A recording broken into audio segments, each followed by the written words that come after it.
Yo, what's up guys? So today we're going to be talking about one of the best decks potentially for the upcoming formats, and that is something that we're going to be able to splash in to almost everything, and that is the Numeron deck. So anyways, I got a lot of different replays to go ahead and go off. Heck, you can even play with it with Exodia. Now, I did cover this card a while ago. This was a few months ago, but it basically is a one-card lockdown. It's super broken, super easy. You don't really need to think too much with this deck. And the thing is that there's a lot of people building off this deck now that it is emerging here in the OCG by a recent tournament over here, which showed off just like a pure variant. There's nothing too special with this, so we won't dip into this as a deck profile. But I just want to go and show that it is a viable option, and there's lots of different builds that people are teching in. There's the Eldritch variant. There's also the Altergeist variant, and there's the Subterror variant, but there's a pure variant. There's lots of ways to play this deck, but I want to go and show you guys one real cool combo that no one has really shown off yet, and that is just simply Imperial Iron Wall, or technically any other card that would say that you cannot banish cards. Now, what's really cool with this is it allows the Numeron network, or the card that basically is the same thing, which just lets you get out all those monsters, but normally they'd be banished during the end phase. All of those monsters are going to be basically for free. The first duel is against, well, not very meta, but don't worry, we'll have more meta matchups here very soon. But I just wanted to show you guys that the deck can literally troll around with so many other cards that are unnecessary for the Archtype. And here you will see it up against Blue Eyes over here, which again, it's not the most meta of decks, and I will show you guys more competitive games here in a second. But it's just to show off Imperial Iron Wall will make it so the Numeron Calling doesn't actually have to banish those cards. Therefore, you're able to keep up these monsters, and each one of them has that effect where it cannot be destroyed by battle, and then they're just going to start doubling their attack. And remember, that effect will be working through if they negate another card, because it just doubles all of them, if that makes any sense. So basically, you would have to negate multiple of them in order to actually gain the effect to actually stop the other ones from boosting the other ones. But nonetheless, it's really difficult for most people to deal with this. And the reason why this is so strong, you don't even need your normal summon into this deck, because you can just use your Numeron network every single turn for free. And on top of that, you have the other card that has that effect over here. So you can see that was just going to be game over there. But I want to show you guys the Numeron Exodia variant over here. Here's up against the Rocket Dragons. That has been gotten a lot more popular since people have started messing around with, of course, the new Chaos card that came out, and Tune Chaos, being able to basically send them all in one and add. But basically what it comes down to is just that one card is all you need to completely go off, which in our case is going to be the Numeron network. You also have Planet Pathfinder, which can be an excellent addition in this deck, but it's just to go ahead and highlight that when we first covered this, there was a couple people that were like, dude, this deck isn't that good, it's just some sort of cheese. No, this will definitely be meta, especially because you don't really need to throw anything in your main deck other than, you know, Terraforming, Numeron Network, and of course Numeron Calling.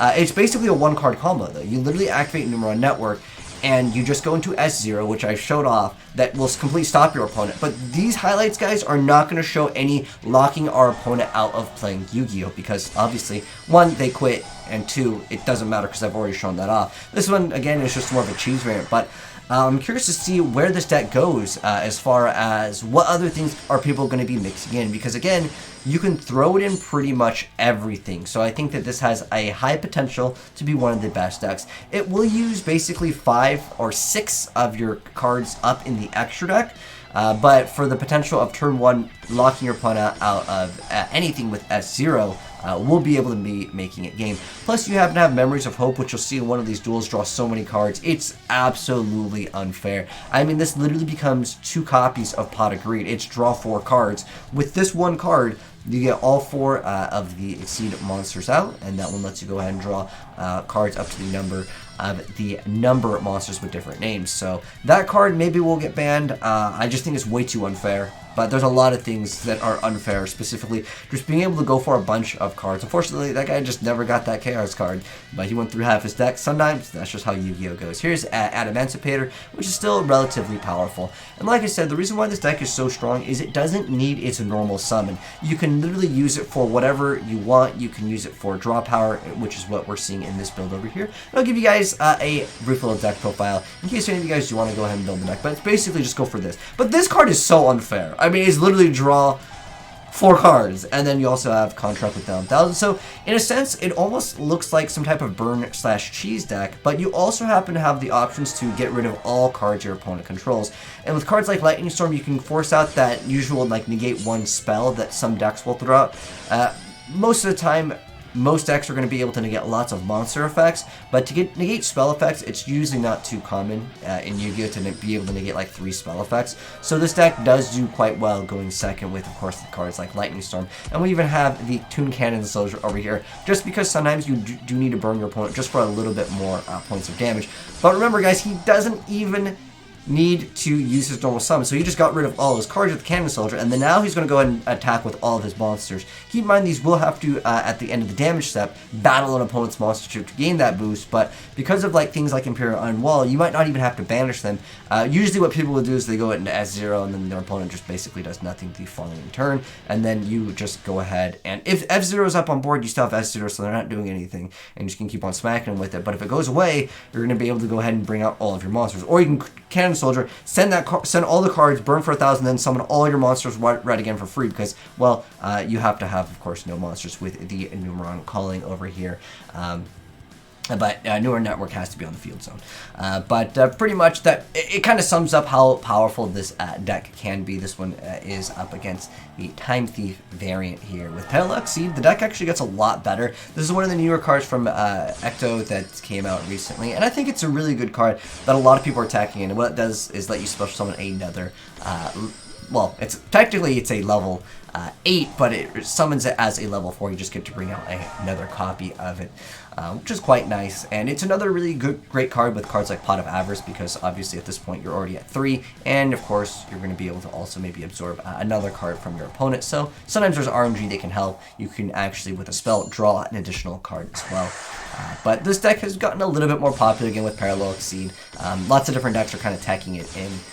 It doesn't even have to be like this ABC variant, but if you guys see this Predaplant Verde, remember that with the Numeron calling over here, you can't actually go for any more special summons other than once for the rest of the turn. So if you do make this, you can't go into anything. You might be thinking, well, this guy just messed up. No, that's actually not the case.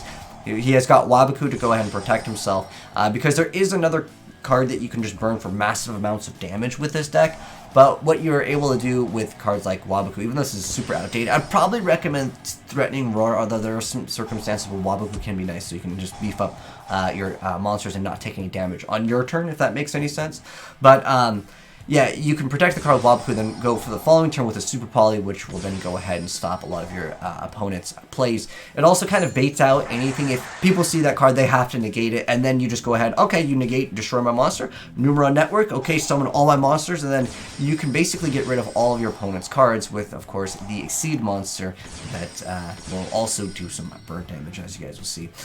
But nonetheless, I think it's a very consistent deck, because you're able to go ahead and activate one Numeron Network from your hand, or a deck with Numeron Wall. Like, the deck has its consistency already put in, especially when you want to add Planet Pathfinder for even more consistency for the deck.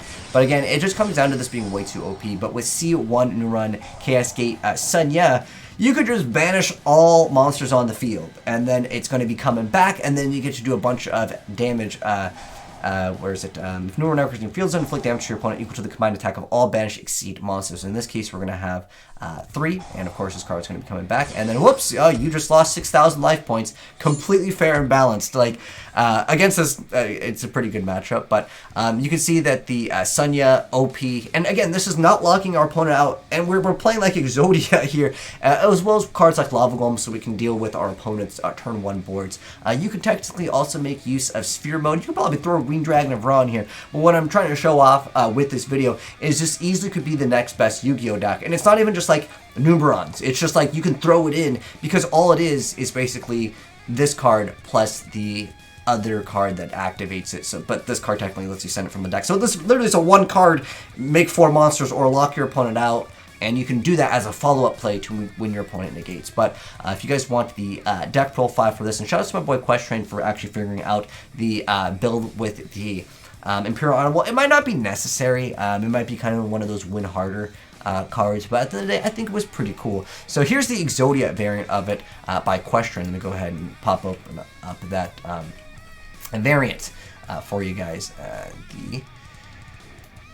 deck profile for his variant over here. So you can see there is Watch the Black Forest and stuff, and that will go ahead and add a little bit of consistency. I think you can definitely get it down to 40 cards. I feel like cards like Waboku, while you do happen to have that option for the Sunya to get rid of everything, I feel like these cards are a little bit too slow. It basically forces you to go on a blank board. I'll make some suggestions, but I'll give it to you guys originally as you guys saw it. So, of course, there is all of the pieces of Exodia. The Exodia pieces are just for the Obliterate, for your opponent to kind of question negating it, because this card is quite great. But he's just basically trying to show off that you can literally troll with the deck and still kind of manage to make it viable. But again, you don't have to play Exodia at all, that's for sure. But he played Exodia, he's got Lava Golems, and again, I'll mouse over the things. And then I'll make some suggestions to where I would consider it to be more viable in the competitive scene too. Iron Draw is kind of cool. If you control 2 machine monsters and no other monsters, you get to draw 2 cards, and you can only special summon once, but it doesn't really matter, because you'll just basically go into, usually you go into S0, lock your opponent out, but you can still leave the board with like this and maybe something else, and you could still technically make use of it. So that is technically an option as well, but we got card destruction, terraforming. But basically, all you need is Numeron Calling. I put triple copy Memory's Hope. This card is, it is kind of a win harder card, but because you don't use your normal summon, like there is the spellbook, this very small spellbook engine, and you also have Summoner Monk to go ahead and have that effect to be able to summon a level 4 monster from your deck. And hey, Planet Pathfinder happens to be a card that you can go for. Usually this card will get negated, but if you run a lot of cards like Lightning Storm or Impermanence, that can definitely help out with trying to stop your opponent from stopping you. And then there's Dark Factor. We never saw an Exodia. Technically, if you really sat there and if you used Iron Wall so they would never go away and then they can't be destroyed in battle and you just kept on summoning 4 monsters, it is kind of difficult for decks to have the resources to get rid of potentially that many cards that are already established on the board. But you also have Contract with 1000, Numeron Network, Wabokus.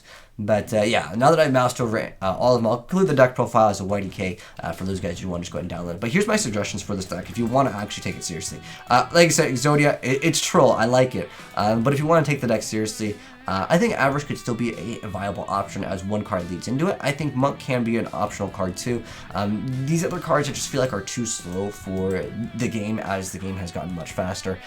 You could maybe make some use out of the engine with, of course, the Summoner Monk basically layering up on the field over here, being able to send one spellcaster control to the graveyard can be okay as well. So I do like that.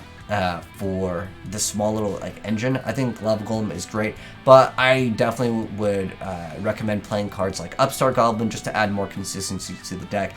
I think Waboku is unnecessary. I mean, if you really want to stall, there might be some better options. Like I said, T-Roar technically has a little bit more utility because some cards, once they attack, they can do something, if that makes sense. So I would probably drop Waboku. You can definitely throw in more copies of Evenly, but I feel like because you're going to have the field spell, you won't get that much value out of it if you're in a losing state. But technically, if the card is activated, it's not that bad. But I would rather have cards that are more reactive to my opponent establishing a board, and then I'm able to follow up a little bit better. So cards like Wing Driver or Sphere Mode, Lava Golem could be excellent just to go ahead and establish that control over it, and then you can go ahead and deal massive amounts of damage. Because you can get this card, well, a lot of them will go up to like 16,000 attack if you get all of them to attack in. And at that point, your opponent's probably not going to be doing good. But you technically only get to attack for 8,000. Not that it matters too much. It's just the last card that attacked for 8,000 makes everything 16,000. I was even thinking about some type of card that would make your opponent burn. It's original attack. This is original attack. Okay. I'm wondering, is there any card? Is it Ectoplasma? Because okay, I was thinking about other cards that can burn for like the amount of damage. Because this deck, at the end of the day, can actually be a burn deck. Tribute 1 face-up monster equals a half the original attack, so that'd only be 500. That's not that good. Is there some type of burn card that can burn your opponent for like half of the monster's current attack? Because if so, that could be insane. And to take this even a step further, you could put Limiter Removal in the deck, which, and the TCG right now, it's at 3. So you can easily see how even with things like Lava Golem, you put in attack position, doesn't really matter, because you can get the cards up to, you can actually get the 16,000 attack as a viable option. So, like I said, I think cards like Lightning Storm, I'd probably put more Lightning Storm in here. But keep in mind, you do need to actually attack your opponent's monster to get that effect. of boosting its stats. So if you destroy everything, you won't get it. But again, you can go right into S0. But the point of the video was to show you that you don't need S0 to make this deck viable. Heck, he didn't even play the Dragon Magician card, which a lot of people are playing. It's just to show you guys again that the deck is like pretty legit. We'll have to wait and see where it goes. I think you can play more copies of Pathfinder, more Monk, and heck, you can almost throw in Allure of Darkness if you want to. But I think the deck is going to be very good, and it's not a sleeper deck. But anyways, thanks for tuning, guys. Hopefully you enjoyed the video. If you did, drop a like on it. If you're new here, subscribe, turn that bell so you don't miss out on more new Yu-Gi-Oh! Deck profiles. Like I said, there are lots of variants of this, and I just wanted to show you guys a troll one because I love it. And shout out to my boy Question. Once again, if you guys want to send me replays, feel free to do so at AzneyesReplays@gmail.com. Be featured on the channel. And I'll catch you guys in the next one. Have a good one. I'm out. Peace.